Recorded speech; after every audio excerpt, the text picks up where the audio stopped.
April and Esme, Tooth Fairies.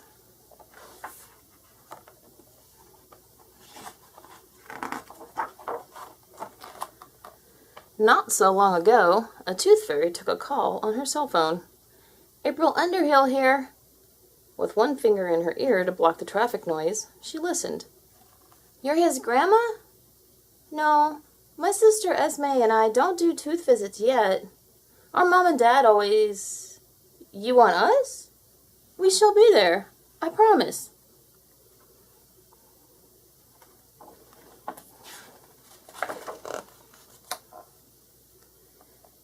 April Underhill opened the door. A draft slipped through behind her and Esme, making the teeth hanging from the rafters chatter and chime. John Underhill started to speak. April? Don't say anything, Daddy, April said. We're collecting a boy's tooth tonight, and I have to write this down. Daniel Dangerfield, 3 Cornflower Terrace, Parkville. Milk, tooth front, dog, no cat, tonight. Tonight? April, you're only 7, said her dad. And 3/4, April added. I promised. I'm going too, said Esme.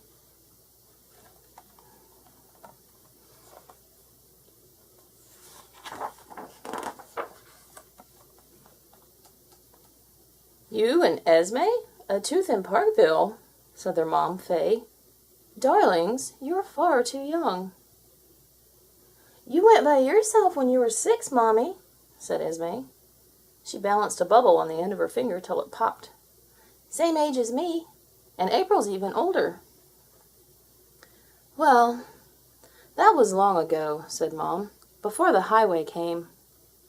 Foxes still chased hares on the hill, and things were different back then.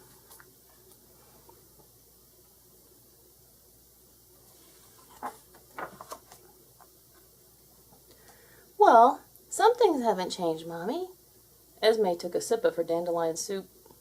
Children still lose their front teeth, April said, and ducklings still have to take their first swim. The parents looked at them, startled. Okay, said Dad. You can both go, but take great care of your little sister, April. Yes! This is important, April, said Dad. To Daniel, you are a spirit of the air. You are magic. He must never see you. Magic? Me? Said April. Mom found a string bag for the coin going out and the tooth coming back, she said. Send me a text if you need to, she added.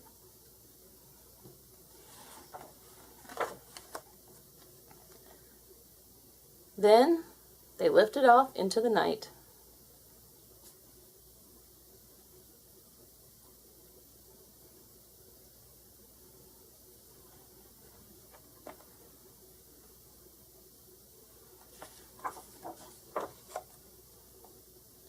The wind took them and shook them, pushed them and pulled them.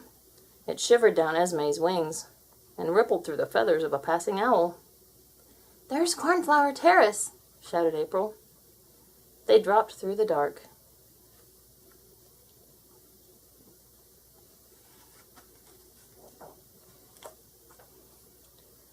Right onto the doorstep of Daniel's house. They peered underneath. April swallowed. Hold down my wings, Esme. I'll go first. Esme crawled in after her.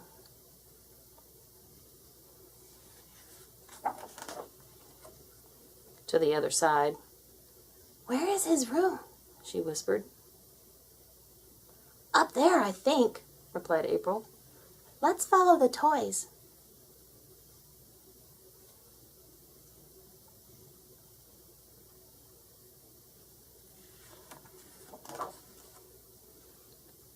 This must be him, whispered April. She pulled the note from her pocket. We're at 3 Cornflower Terrace, she said. There's a dog, but no cat. And there's the tooth, cried Esme, shivering with excitement.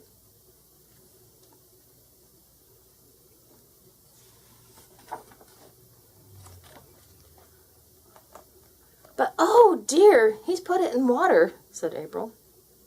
She made a decision. I can swim. I'll get it. She squeezed her eyes shut, and a cloud of bubbles went from the bottom. I've got it, Esme. I've got it. Shh, hissed Esme, as Daniel Dangerfield stirred and woke up.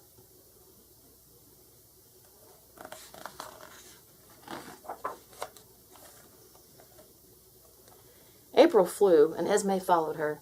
Together, they pulled Daniel's eyes shut like blinds over windows. For a long time, they didn't dare to breathe. He's back asleep again, April whispered.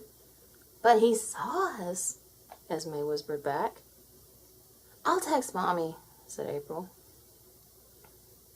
Whisper what? Esme asked as they read her reply. What Daddy told us, that we're spirits. You do it, April, said Esme. Me? I'm soaked. But she leaned into the dark and whispered, We're spirits of the air, Daniel. You dreamed us. You did not see us.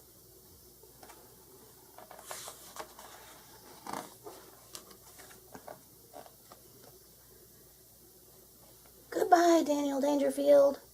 They picked up the tooth and flew down the hall. April, wait, called Esme.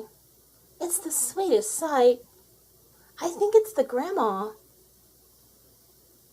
April waded waist deep in Grandma's hair, then kissed her on the nose. We did it, Grandma. Our very first tooth, she whispered. No, Esme, we don't take those. We have to go.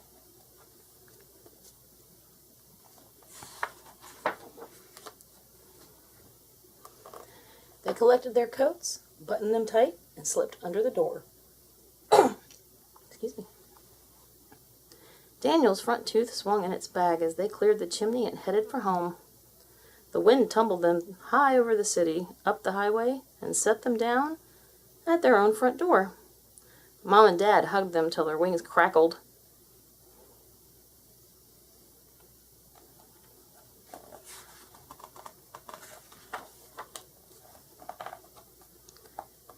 Here's the tooth, Daddy, wrapped under my wet undershirt. You dived for it? Asked Faye. Like a duckling in water, murmured John Underhill proudly. The girls drank hot elderberry juice and then were hugged some more. Mom hung Daniel's tooth from the rafters. On Saturday, we'll take it to the fairy craft market for everyone to see, Dad promised.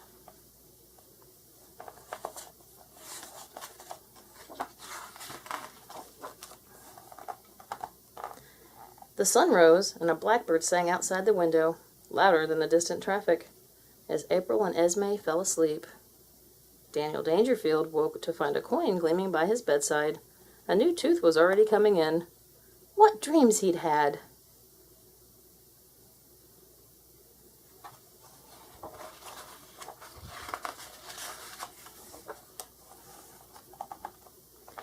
And out on the highway, a wild hare scampered across 6 lanes of traffic, past an old stump, a tiny house, and up to its time-worn tracks on the hill.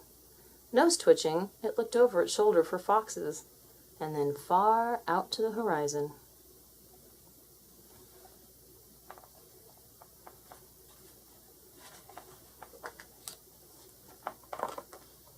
The end. Please subscribe.